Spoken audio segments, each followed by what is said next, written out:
முதலமைச்சர் ஸ்டாலின் சேலம் பெத்தநாயக்கன் பாளையத்தில் நடக்கும் திமுக தேர்தல் பிரச்சார பொதுக்கூட்டத்தில் சேலம் கள்ளக்குறிச்சி வேட்பாளர்களை ஆதரித்து பிரச்சாரம் மேற்கொண்டு வருகிறார்.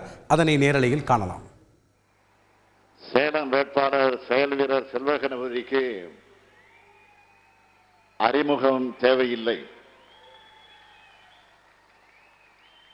டெல்லி ஜவஹர்லால் நேரு பல்கலைக்கழகத்தின் பட்டறையிலிருந்து உருவான போர்வால் தான் இங்க முன்னாடி இருகரங்கூப்பி வாக்கு கேட்கிற நம்ம செல்வ கணபதி அவர்கள் சேலத்தில் எப்படி அவர் குரல் உறுதியாக ஒலிக்குதோ அதே மாதிரி நாடாளுமன்றத்திலும் ஒலிக்க வேண்டும். அதற்கு செல்வ கணபதி அவர்களுக்கு உதயசூரியன் சின்னத்தில் பெருவாரியான வாக்குகளை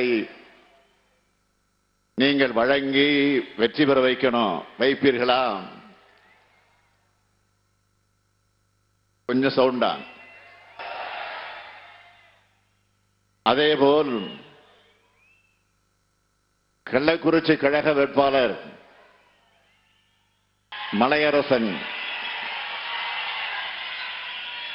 கழகத்தோட அடிமட்ட தொண்டர்களில் ஒருவர், ஒன்றிய செயலாளரான இவர் தன்னோட சொந்த கிராமமான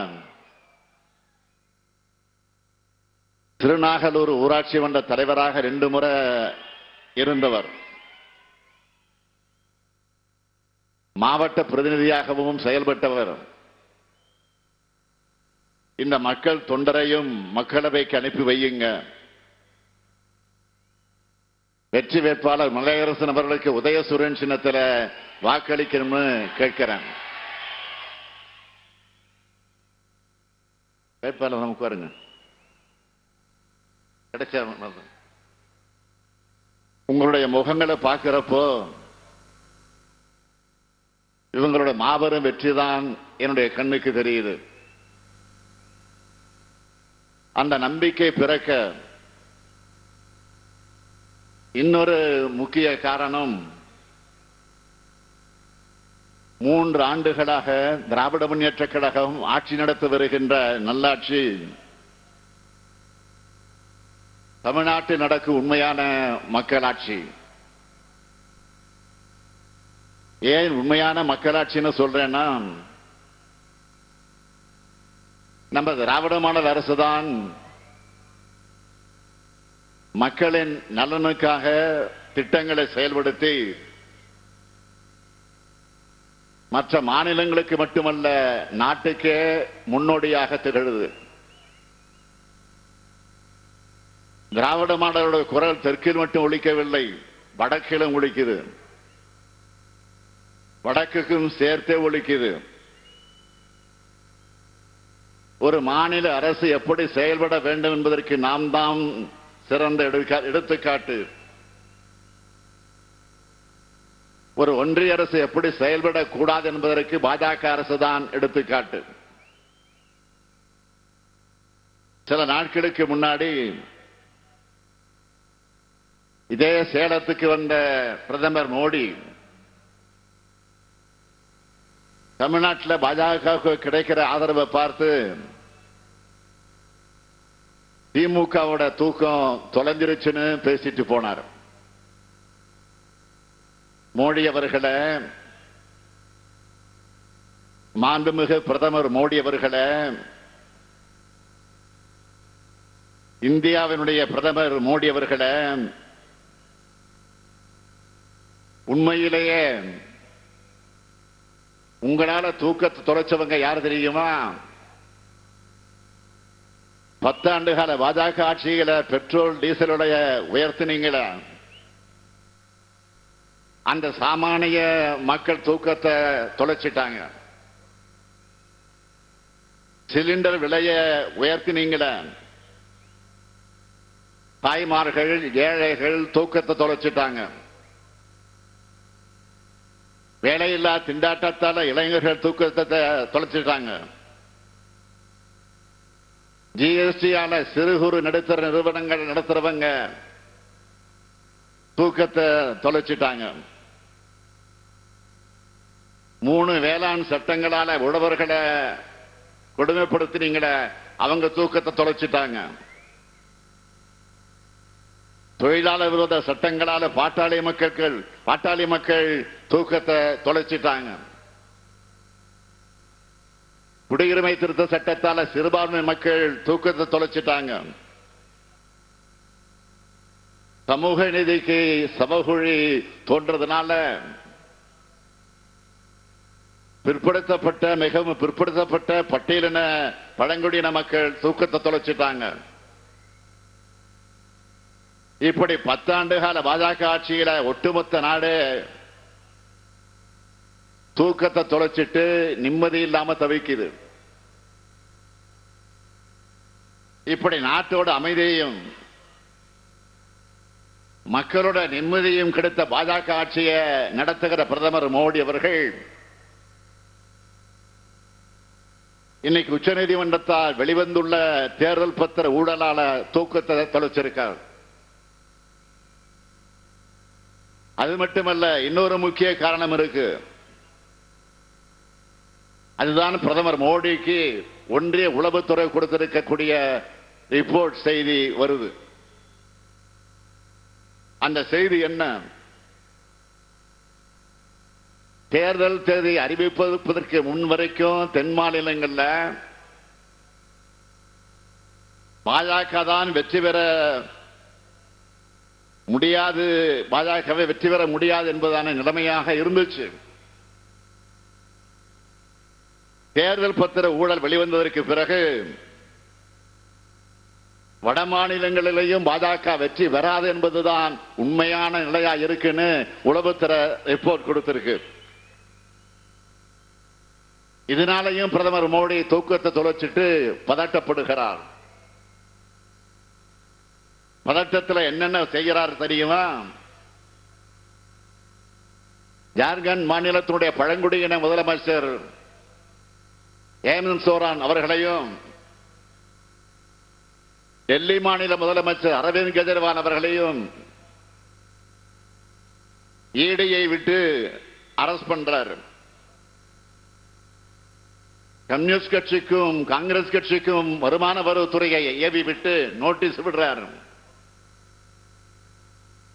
எதிர்கட்சி எம்பிக்கள் எதிர்த்து பேசினா சிபிஐ ரெய்டு விடுறாரு. ஒரு சில பத்திரிகைகள் இதை பத்தி விமர்சிக்கிறாங்க. ஆனா எதுக்கும் அவரிடமிருந்து பதில் இல்லை. தேர்தல் நேரத்தில் பாஜகவுக்கு இப்படி கூட்டணி கட்சிகளை போல இடி, சிபிஐ, ஐடி ஆகியவற்றை பிரதமர் பயன்படுத்துகிறார் என்றால் உச்சக்கட்ட தோல்வி பயத்தில் இருக்கிறார்னு அர்த்தம். எப்படியாவது ஆட்சிக்கு வரணும் என்ற வெறியில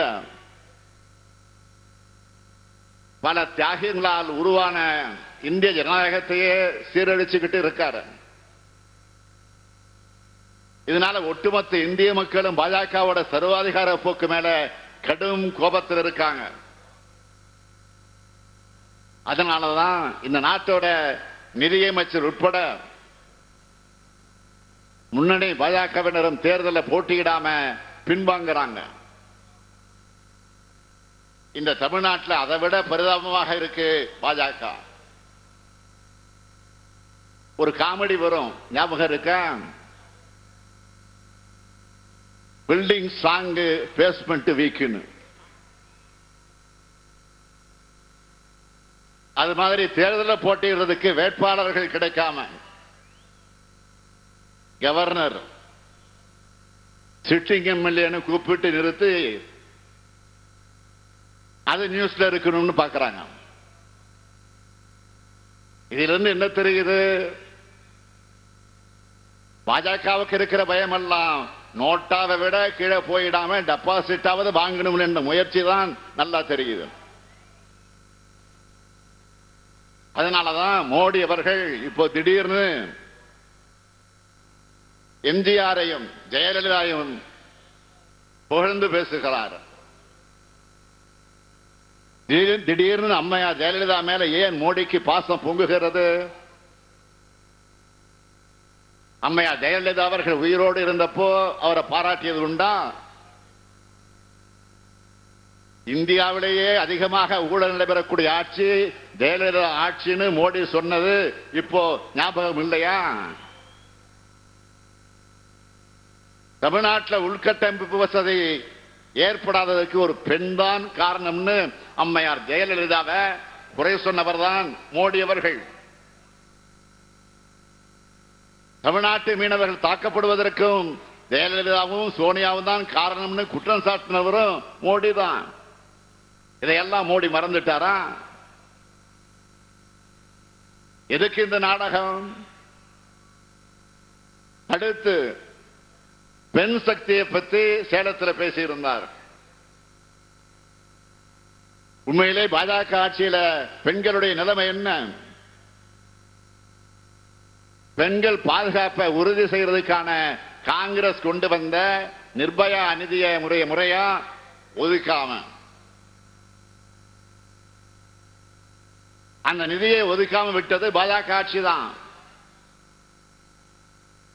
பாஜக எம்பியால மல்யுத்த வீராங்கனைகள் பாலியல் துன்புறுத்தலுக்கு உள்ளானது, அவங்க போராடினது எல்லாமே பாஜக ஆட்சியில தான். குஜராத்தில் பில்கிஸ் பானு வழக்கில் குற்றவாளிகள் விடுதலை செய்யப்பட்டது மோடி ஆட்சியில் தான். மணிப்பூர்ல பெண்கள் என்னென்ன கொடுமைகளுக்கு ஆளானாங்கன்னு நம்முடைய எம்பிக்கள் குழு போயிட்டு வந்து கதறினாங்களே. அந்த கொடுமைகள் எல்லாம் இரக்கமெல்லாம் வேடிக்கை பார்த்தது மோடி ஆட்சி தான். ஜம்மு காஷ்மீர்ல 8 வயசு குழந்தைய பாலியல் கொடுமைக்கு உள்ளாக்கின குற்றவாளிக்கு ஆதரவா 2 பாஜக அமைச்சர்கள் ஊர்வலம் போனாங்களே. உத்தரப்பிரதேசத்தில் வேலை கேட்டு போன இளம்பெண்ண பாஜக எம்எல்ஏ குல்தீப் சிங்கும் அவரோட சகோதரரும் நண்பர்களும் சேர்ந்து கூட்டு பாலியல் வல்லுறவு செஞ்சாங்கள. அது மட்டுமா, அந்த பெண்ணோட தந்தைய அநியாயமா சிறையில வச்சு கொன்னாங்கள. பாலியல் வல்லுறவுக்கு உள்ளான ஒரு பொண்ணை நீதிமன்றத்திற்கு போற வழியிலேயே உயிரோடு கொளுத்துறாங்கள. அதுவும் பாஜக ஆட்சியில தான். இந்த செய்திகளுக்கெல்லாம் பிரதமர்கிட்ட இருந்து பதில் வந்திருக்கா? வருத்தப்படுறேன்னு ஒரு பெயர்களுக்காவது சொல்லி இருக்காங்களா? இந்த லட்சணத்துல பெண் சக்தின்னு பேசுறதுக்கு உங்களுக்கும் பாஜக ஆட்சிக்கு என்ன தகுதி இருக்கு? என்ன அருகதை இருக்கு? அது மட்டுமல்ல, தமிழ்நாட்டை புண்ணிய பூமியா மாத்துவோம்னு பேசியிருக்கார். 10 ஆண்டு காலம் ஆட்சியில் இருந்தீங்க. தமிழ்நாடு வெள்ளத்தால பாதிக்கப்பட்டப்போ இந்த புண்ணிய பூமிக்கு ஏன் வரல? பேரிட நிவாரணமா 1 பைசா கூட ஏன் கொடுக்கல? எய்ம்ஸ் மருத்துவமனையை 10 ஆண்டுகளாக ஏன் இன்னைக்கு வரைக்கும் கட்டல? மெட்ரோ ரயில் திட்டத்தோட 2ஆம் கட்ட பணிக்கு 4 ஆண்டுகளாக ஏன் நிதி கொடுக்கல? பிரதமர் மோடி அவர்களே, தமிழ்நாடு ஏற்கனவே புண்ணிய பூமியாக தான் இருக்கு. இங்க எல்லோரும் சமத்துவமா சகோதரர்களா ஒற்றுமையா இருக்கும். அமைதியா வாடுற தமிழ்நாட்டு மக்களை மதத்தின் பேரால சாதியின் பேரால பிரிச்சு குளிர்காயிலாம்னு நினைக்கிற ஒரே கட்சி பாஜக தான். இந்த தேர்தல் மட்டுமல்ல, இன்னும் 100 தேர்தல்கள் நடந்தாலும் உங்க நாடகம் தமிழ்நாட்டில் எடுபடாது. இன்னும் சொல்லணுமா, தமிழ்நாடு எப்பவுமே புண்ணிய பூமியை தான், புண்ணிய பூமியை தான் இருக்கும். நாட்டை மத அடிப்படையில் துண்டாட நினைக்கும் பாஜக பாவிகளோட மண்ணா மாறவே மாறாது. நான் இன்னும் அழுத்தம் திருத்தமாக சொல்லுகிறேன், இங்க திமுக இருக்கிற வரைக்கும் உங்க மோடி மஸ்தான் வித்தையெல்லாம் பலிக்காது. இது பெரியார் பண்படுத்திய மண். பேரறிஞர் அண்ணாவால் கட்டமைக்கப்பட்ட மண், நம் உயிரினைய முத்தமிழறிஞர் கலைஞர் வளர்த்த மண். இது போன்ற எண்ணற்ற பெருந்தலைவர்களுடைய உழைப்பு ஒருபோதும் வீணாகாது. பாஜக எனும் மதவெறி கூட்டத்தோட இப்ப சேர்ந்திருக்கிறது யாரு? நான் பெரிதும் மதிக்கிறேன், சமூக நீதி பேசுகிற ஐயா டாக்டர் ராமதாஸ் அவர்கள் சேர்ந்திருக்கிறார். ஏன் சேர்ந்தார், எதுக்காக சேர்ந்தார்னு உங்களுக்கு தெரியும். தெரியுமா? அவங்க கட்சிக்காரங்களுக்கு நல்லா தெரியும்.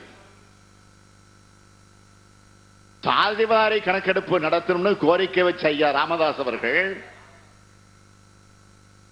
அந்த கணக்கெடுப்பே நடத்த வேணாம்னு சொல்ற சமூக நீதிக்கு எதிரான பாஜக கிட்ட போய் சரண்டர் ஆகி இருக்காரு. இதை பத்தி நேற்று தருமபுரி கூட்டத்தில் நான் மிக தெளிவாக பேசியிருக்கேன். அதுக்கு விளக்கம் கொடுக்கிறதா நினைச்சு ஐயா ராமதாஸ் இன்னைக்கு என்ன சொல்லி இருக்காரு? பாஜக கூட்டணியில பாமக வலிமையான கட்சியா இருக்கு, அதனால பாஜகவுக்கு அழுத்தம் தந்து சாதிவாரி கணக்கெடுப்பை நிறைவேற்றுவோம்னு சொல்றாரு. ஆனா பாமக கடந்த 3 தேர்தலா தேசிய ஜனநாயக கூட்டணியில் தான் இருக்கு. உழவர்களுக்கு எதிரான 3 வேளாண் சட்டங்களுக்கும் இலங்கை தமிழருக்கும் சிறுபான்மை மக்களுக்கும் எதிரான குடியுரிமை திருத்த சட்டத்தை ஆதரித்து வாக்களித்தது பாமக. என் சாதிவாரி கணப்புக்கு அழுத்தம் கொடுக்கல. அதனாலதான் இந்த சந்தர்ப்பவாத கூட்டணியை ஏத்துக்க முடியாம அவங்க கட்சிக்காரங்களே மனநொந்து அவமானத்தில் தலை குனிஞ்சு இருக்காங்க. இன்னைக்கு காலை நாளிதழில் மோடி பேசின செய்தி வந்திருக்கு. பிரதமர் மோடி அவர்கள் பேசிய பேசி இன்றைக்கு செய்தி வந்திருக்கு. தன்னுடைய தாய்மொழியா தமிழ் வாய்க்கலனாலும் வருத்தப்பட்டு பேசியிருக்கிறார். நேற்று மாலையில் இதை பேசினவர் நேற்று காலையில் என்ன பண்ணியிருக்கார் தெரியுமா? அகில இந்திய வானொலின்னு தமிழ் பெயரை ஆகாசவாணின்னு இந்தி பெயருக்கு மாற்றி ஆர்டர் போட்டிருக்கிறார். எங்கும் இந்தி எதிலும் இந்தின்னு இந்திய திணிக்கிறதுக்கான வேலைகளை பார்த்துட்டு மாலையில கண்ணீர் வெடிக்கிறார். இதனாலதான் நான் சொன்னேன், மோடியோட கண்ணீர் அவருடைய கண்களை நம்பாது. தமிழர்களை எப்படி நம்புவாங்க? ஒரு பக்கம் கண்ணை குத்திக்கிட்டே இன்னொரு பக்கம் கண்ணீர் வடிக்கிறது என்ன மாதிரியான தமிழ் பாசம்? அது மட்டுமா, இன்னொன்றையும் பேசி இருக்கிறார். கேட்டு கேட்டு புளிச்சு போன குடும்ப அரசியல் பல்லவிய மீண்டும் பாடி இருக்கிறார். நாங்க அரசியலுக்கு வர்றது மக்களுக்கு சேவை செய்யறதுக்கு தானே தவிர ஊர் சுத்துறதுக்காக அல்ல. நானும் எத்தனை முறைதான் அவருக்கு விளக்குவது? திமுக என்பது கோடிக்கணக்கான தமிழ்நாட்டு குடும்பங்களுடைய முன்னேற்றத்திற்காக பாடுபடக்கூடிய கட்சி. அது மோடிக்கு புரியல. அது மட்டுமல்ல, தமிழ்நாட்டில் சட்டம் ஒழுங்கு கெட்டு போச்சுன்னு புது அவதூறு பிரச்சாரத்தை கிளப்பி இருக்கிறார்.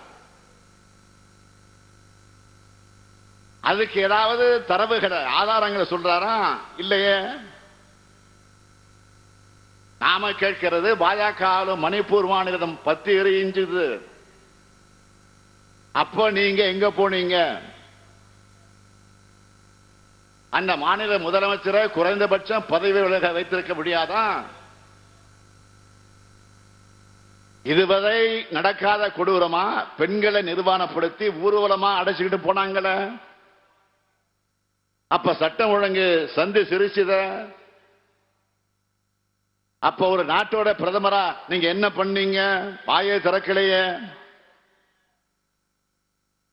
பாஜக மாநிலங்களை மாதிரி சட்டம் ஒழுங்கு சீர்குலையாம சமூக நல்லிணக்கத்தோடு மக்கள் வாழ்கிற அமைதியான தமிழ்நாட்டை உங்களுக்கு பிடிக்கலையா?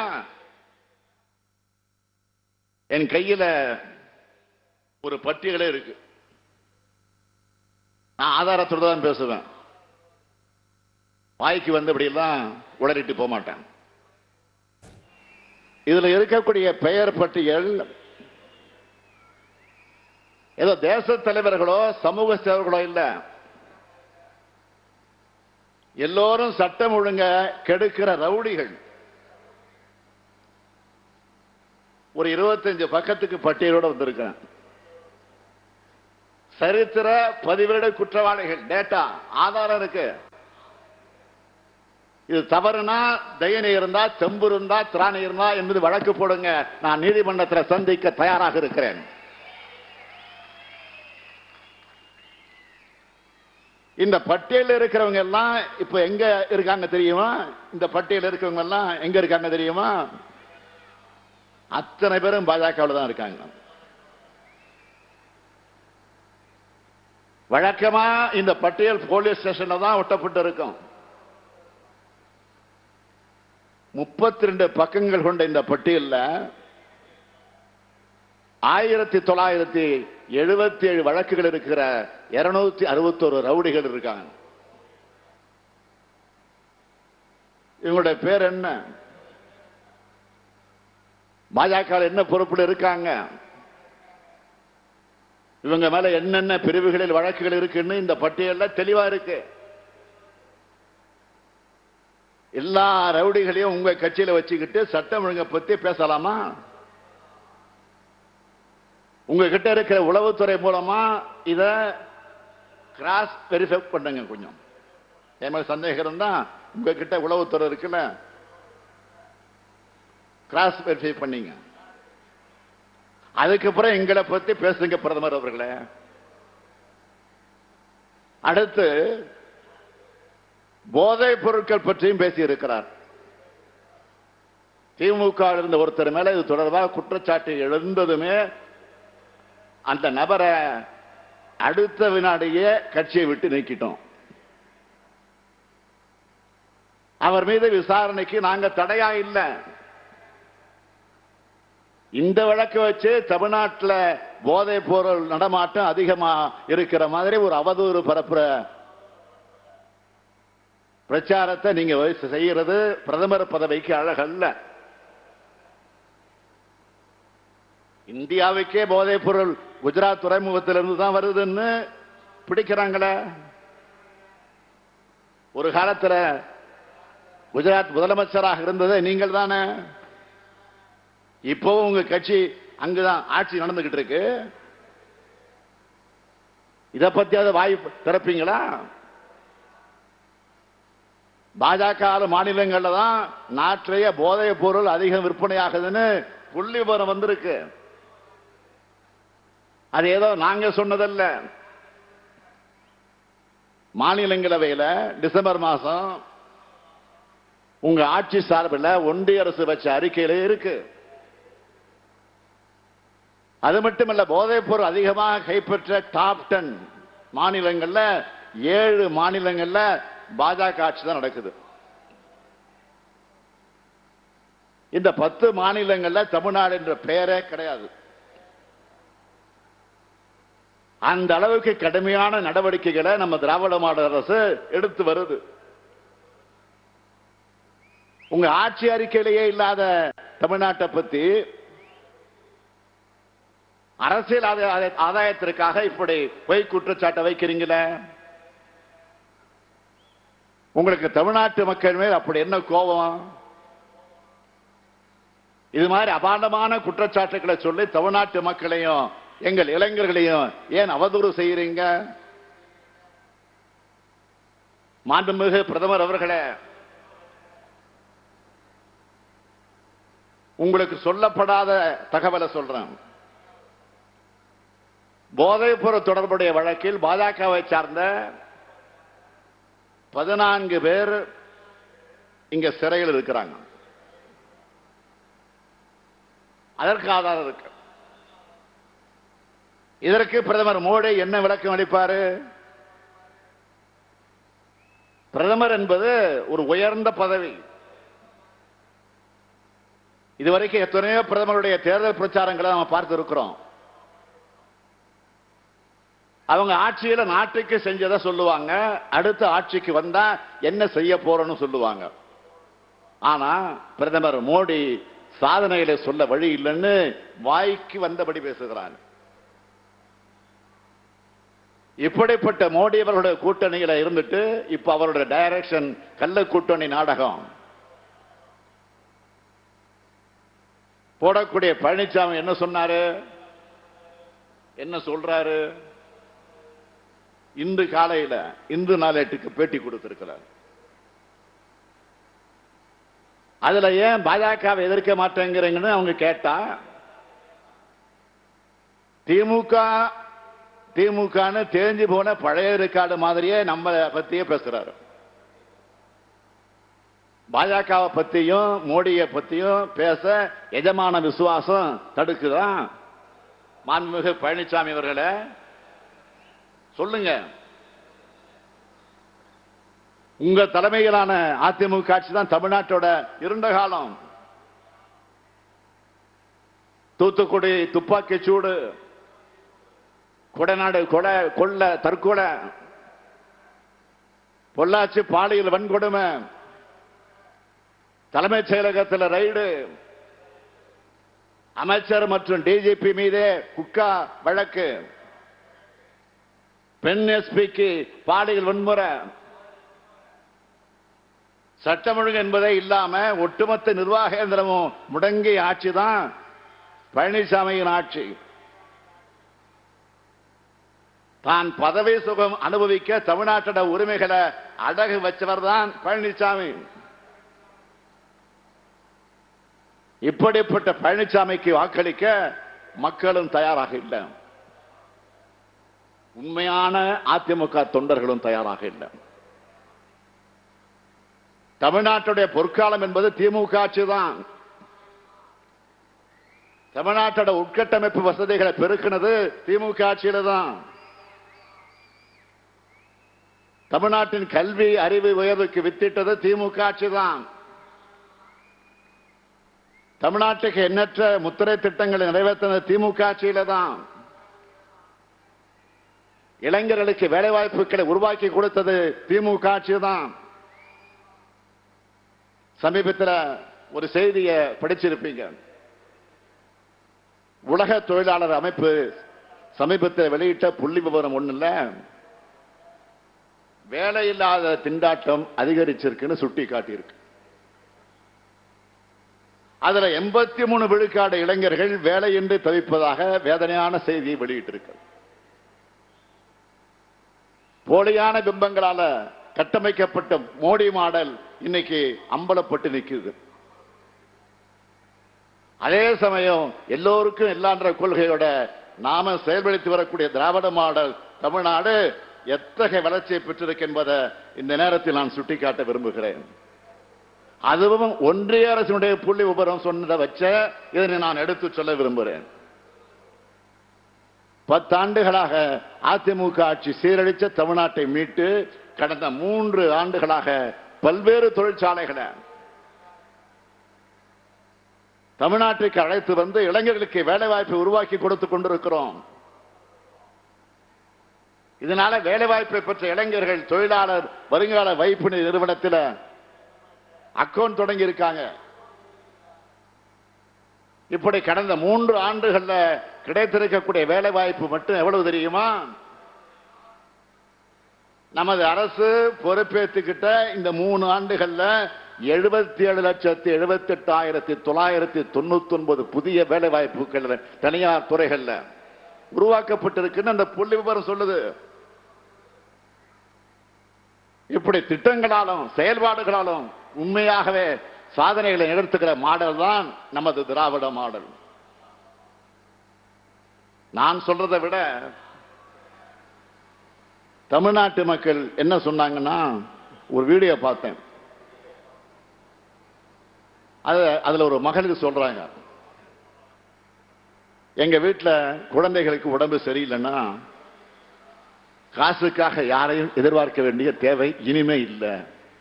எங்க அண்ணன் ஸ்டாலின் கொடுக்கிற தாய் வீட்டு சீர் மாதிரி 1000 ரூபாய் இருக்கு. இப்படி மாசம் மாசம் மாநிலம் முழுக்க 1,15 லட்சம் குடும்பங்கள் மகிழ்ச்சியா இருக்காங்க. அடுத்து விடியல் பயண திட்டம் பத்தி பேசுறாங்க. ஸ்டாலின் சார் பஸ்ல போய் 4 மாசமா இலவசமா பயணம் செஞ்ச கம்ப்யூட்டர் கோர்ஸை முடிச்சிட்டேன், இப்ப வேலைக்கு போறேன்னு சகோதரி ஒருத்தர் மகிழ்ச்சியோடு சொன்னாங்க. இந்த மாதிரி மாநிலம் முழுக்க இதுவரைக்கும் மகளிர் மட்டும் 445 கோடி முறை பயணம் செஞ்சிருக்காங்க. அடுத்து மாணவி ஒருத்தர் பேசுறாங்க, ஏழ்மையான சூழல்ல அரசு பள்ளியில படிச்சு கல்லூரிக்கு வந்த எனக்கு அப்பா மாதிரி ஸ்டாலின் ஐயா 1000 ரூபாய் தராருன்னு சொன்னாங்க. இப்படி மாநிலம் முழுக்க 4,81,075 மாணவிகள் புதுமை பெண் திட்டம் மூலமாக பயனடைகிறாங்க. அடுத்த வீடியோவில் எப்பவாச்சும் வீட்டில் சாப்பிடுவேன், காலையில் அம்மா வேலைக்கு போயிடுவாங்க, நான் ஸ்கூலுக்கு வந்துடுவேன். இப்ப ஸ்கூல்லையே ஸ்டாலின் தாத்தாவோட காலை உணவு திட்டத்தை சாப்பிடுறேன். சிரிச்சுக்கிட்டு அந்த குழந்தை பேட்டி கொடுத்து புல்லரிச்சு போச்சு எனக்கு. அந்த மாதிரி தமிழ்நாடு முழுக்க 16 லட்சம் குழந்தைங்க காலை உணவு திட்டத்தில் சாப்பிடுறாங்க. அது மட்டுமல்ல, உழவர்களுக்கு இலவச மின் இணைப்புகள், மக்களை தேடி மருத்துவம், நான் முதல்வன் திட்டம், தமிழ் புதல்வன் திட்டம், இன்னுயிர் காப்போம் நம்மை காக்கும் 48. இப்படி 3 ஆண்டுகள்ல தமிழ்நாட்டில் இருக்கக்கூடிய எல்லா குடும்பத்திற்கும் பார்த்து பார்த்து அவங்க குடும்பத்தில் ஒருத்தனா பல திட்டங்களை தீட்டி தருபவன் தான் உங்கள் முன்னால் நின்று கொண்டிருக்கக்கூடிய முத்துவேல் கருணாநிதி ஸ்டாலின்.